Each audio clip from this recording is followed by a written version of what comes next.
1994, je connaissais le rédacteur de la charte de Grenoble, enfin, je connaissais la charte et le nom. Je l'ai rencontré à un repas des anciens de l'UNEF en compagnie, amalgame déjà, du cardinal Lustiger, qui était aussi un ancien de l'UNEF, qui s'était abstenu sur la charte de Grenoble. Voilà. Et puis d'autres personnes, un Pierre Rostini de Paix et Liberté, je ne me souviens plus, il y avait une dame qui avait été au RPF à la même époque. Et donc j'ai pris rendez-vous avec Paul dans le cadre de mes recherches. Il m'a reçu, deuxième anecdote, à la commission de contrôle des écoutes téléphoniques où on commence par me tutoyer, donc on est tout de suite très à l'aise. Je m'attends à rencontrer un notable, il m'explique en raccrochant le téléphone, tu vois, je viens de dire non à un général, maintenant je peux dire non aux généraux. Bon, voilà, donc troisième et dernière anecdote, en allant à un colloque sur l'international, donc l'Union internationale des étudiants. On traverse le boulevard Saint-Michel pour aller en Sorbonne.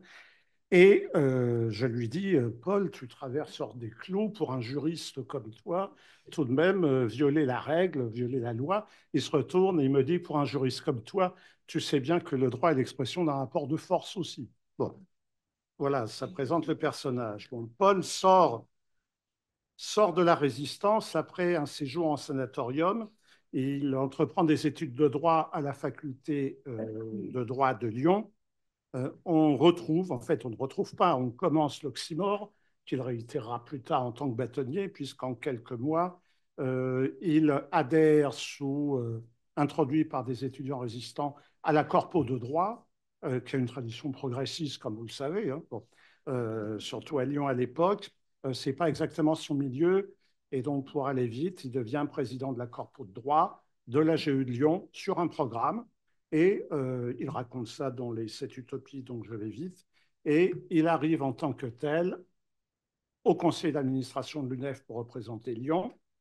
Il y remplace le président de l'UNEF désavoué à la réunion au comité préparatoire international qui prépare le congrès de l'UIE, Union internationale des étudiants, qui se tient à Prague en août 1946. Il est en même temps mandaté, lui et l'AGE Lyon, pour écrire un texte de droits et devoirs des étudiants, plus connu aujourd'hui comme Charte de Grenoble, et toutes les organisations étudiantes représentatives s'en réclament encore aujourd'hui. En mai 1995, il explique dans le colloque de fondation du Germe, le rôle historique qu'on a donné à la charte a été bien rempli.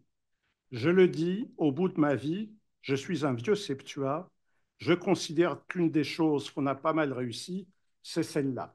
Et dans cette charte, on y reconnaît son écriture, ou je dirais plutôt sa parole, mise par écrit, tellement le souffle est le sien, même s'il a été travaillé à plusieurs au sein de la commission d'études syndicales à Lyon. Je citerai quelques questions soulevées par la charte, toujours d'actualité. Affirmer que l'étudiant est un jeune travailleur intellectuel disposant de droits et devoirs, se donner à ce corps une dignité en tant qu'acteur de son présent et de son avenir. L'étudiant est toujours continué est toujours considéré dans les statistiques comme un inactif. Bien. Ce qui est au même à l'opposé de travail intellectuel et travailleur intellectuel ayant droit à une rémunération, la question du salaire étudiant, de l'allocation d'études, qui est toujours en discussion. Voilà. Le passage à l'action. À Lyon, bah, c'est déjà la question du logement, la question de la réquisition des logements vides, dont il explique qu'avant même la loi qui va fermer les maisons closes, ils occupent à Lyon, j'imagine Paul en tête, allant occuper un bordel pour en faire des résidences étudiantes. Bon. Et il souligne bon.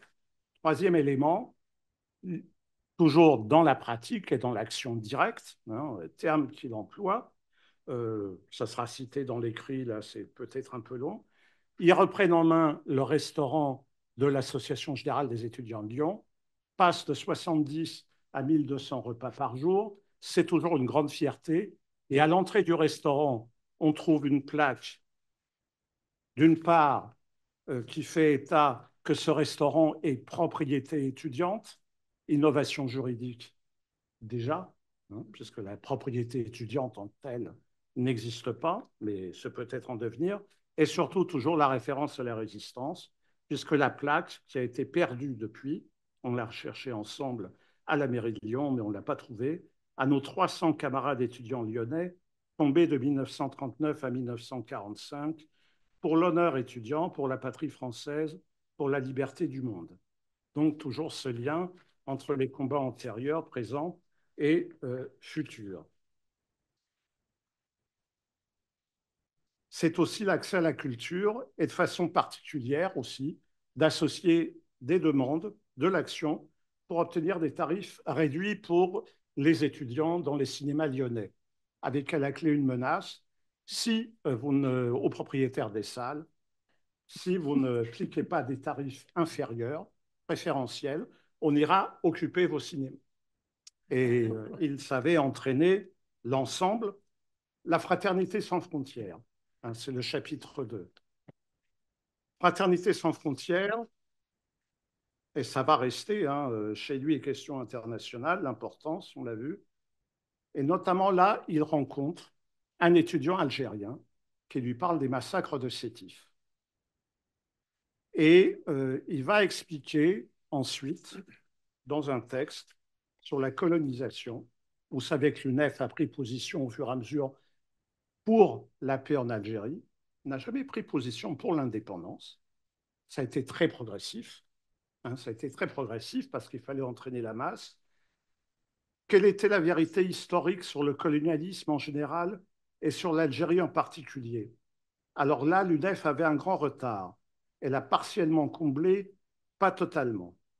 Le colonialisme, ce n'est pas simplement une question de morale civique générale. Pour moi, le colonialisme, c'est ce qui perdurait parce que la République continuait à l'enseigner massivement. Qu'est-ce qui a manqué?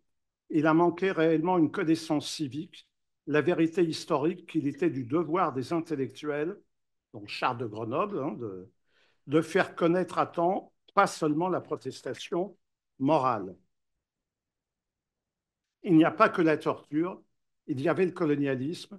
Le colonialisme lui-même était une atteinte profonde, irrémédiable à ceux qui, au moins autant que les jeunes Français, avaient lutté pour la liberté. Donc, c'est un combat qu'il va continuer. Je conclus par l'amalgame. C'est la référence aux soldats de l'an 2, hein, c'est Va-nu-pieds sublime. C'est la référence à Valmy, l'amalgame dans une même armée de l'armée royale, des professionnels et des volontaires. C'est la sisaine de son groupe de résistants, ouvriers, paysans, intellectuels. Et pour Paul Boucher, étudiant, l'amalgame, c'est réunir l'ensemble des traditions, même celles dites conservatrices, au sein de l'Association générale des étudiants.